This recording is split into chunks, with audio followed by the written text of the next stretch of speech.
All right, let's dive into something a little different today. We're going to be exploring this really quiet but incredibly powerful philosophy on life and loss that comes from Clari Mishkin's The Small Ceremony of Remaining. It's a story that asks a pretty huge question. How do you keep existing after the world you knew has completely ended?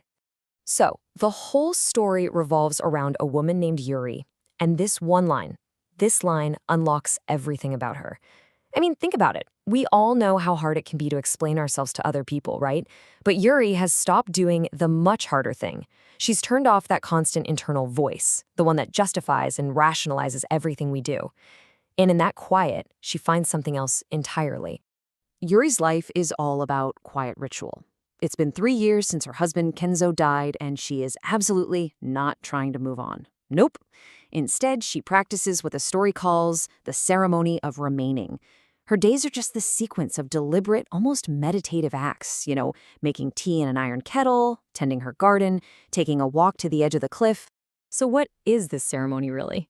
Well, at its heart, it's a philosophy of just being present. It's about dealing with grief not by trying to outrun it, but by acknowledging that it's always there, walking right alongside you. The meaning isn't waiting for you in some big triumphant future. It's found right here, in the texture of this moment, in the simple, everyday acts of just being. A perfect example of this is her evening bath. For Yūri, it's not about cleaning. Cleaning, you see, is an act of removal. It's about erasing the day, trying to get back to how things were before. But her bath is a ceremony. It's an act of acknowledgement. It's about honoring the day's experience, honoring her body's persistence, and the stubborn fact that she is still here. Now, this philosophy is built on something that's really crucial, a total rejection of symbolism. In Yuri's world, things are not signs that point to something else. They are just powerfully themselves. And she is very, very clear about this. The garden isn't some symbol for growth or rebirth. No. It is 19 by 7 meters of soil, it is 6 rows of daikon radish, and when she pulls one out of the ground and bites into it, it doesn't taste like hope. It tastes, as she says, of mineral patience. The meaning is in the thing itself, its physical reality, not in whatever story we try to slap on top of it. And she applies this exact same logic to herself. Her body isn't a metaphor for her life's journey, it's just a 51-year-old physical record. That scar on her hip? It's not a reminder of her fragility, it's the simple, factual history of a time she fell on the ice in Sapporo. Her body is just a thing that keeps going, not some story that needs to be interpreted. So, if things aren't metaphors, then what are they? Well, for Yūri, man-made things, especially furniture, speak a whole different kind of language. And this idea comes directly from her late husband, Kenzo, who was a furniture maker. This was Kenzo's whole philosophy. He believed that 2 pieces of wood don't just naturally want to become one thing. A joint is the place where you persuade them, where you convince them to hold together. The joint, he said, is an agreement. And, well, all agreements are just a little bit dishonest, aren't they? But this isn't just some abstract memory she pulls out now and then. She thinks about this every single day while she sits in a wobbling chair.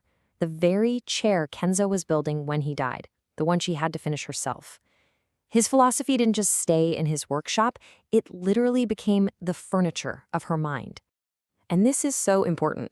Kenzo wasn't just talking about wood and tables. He was talking about everything. A marriage, a family, a society. They all hold together because of this sort of beautiful, elegant lie. It's the agreement we make to behave as one thing, even though we know deep down we're all separate. It's this necessary dishonesty that actually creates unity. This idea of holding things together so carefully leads Yūri to preserve things, maybe a little too much. And we see this most painfully in her relationship with her estranged daughter, Aiko. Yūri has this kitchen drawer that's described as a library of almost. It's just filled with things held in limbo. An unsent letter to her daughter, a watch that doesn't tick, matches that are never struck. It's this collection of moments in relationships that were never finished, never used, never really let go of. It's a life being preserved instead of being lived. And then, boom, a phone call from Aiko just shatters this whole worldview. She tells her mom that she holds on to things so tightly that the holding itself becomes the thing that breaks them. Aiko's challenge is just so powerful. Alive things need to be used, not preserved. She's not a relic in a museum, she's a person. She needs to live, to be worn down, to get chipped like a favorite mug. Aiko's words set off this huge epiphany in Yūri, and it all comes back to that unfinished chair, the one with only 3 legs that Kenzo was working on. And this leads us to the central mystery of the entire story. In a dream, Kenzo comes to her and says simply, "the 4th leg." And those words just haunt her. What did he mean? What was the missing piece? She searches everywhere for an answer, for the thing that would finally complete the chair, and by extension, her life. That phrase just echoes and echoes in her mind, and she assumes, like any of us would, right, that the 4th leg is a physical object, something that needs to be found or built to make the chair whole again. But the truth is something so much more profound. And then it hits her. The 4th leg wasn't a missing piece of wood. The 4th leg was the wobble itself. The absence, the imperfection, the constant little adjustments her body has to make to sit in that unbalanced chair, that is what completes it. The unfinished state is the most honest thing about it. It's a constant physical reminder of love and of loss. So, armed with this incredible new understanding, Yūri finally acts. She realizes that letting go isn't about forgetting. It's not about erasing. It's about choosing transformation over preservation. And of course, she does this through another small, powerful ceremony. You can see this whole shift in this one final act. She takes her husband's teacup, which has sat on a shelf unwashed for 3 years, a perfect little relic of preservation. But instead of washing it or throwing it away, she takes it out to the garden. She places it under the persimmon tree, open to the rain, the moss, the insects. She finally lets it be used by the world, releasing it from her careful grasp.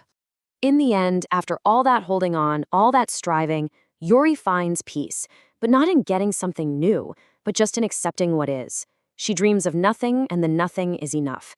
It's this incredible redefinition of what it means to be full, suggesting that maybe, just maybe, completion isn't about having all the pieces. Maybe it's about learning to live gracefully with the wobble.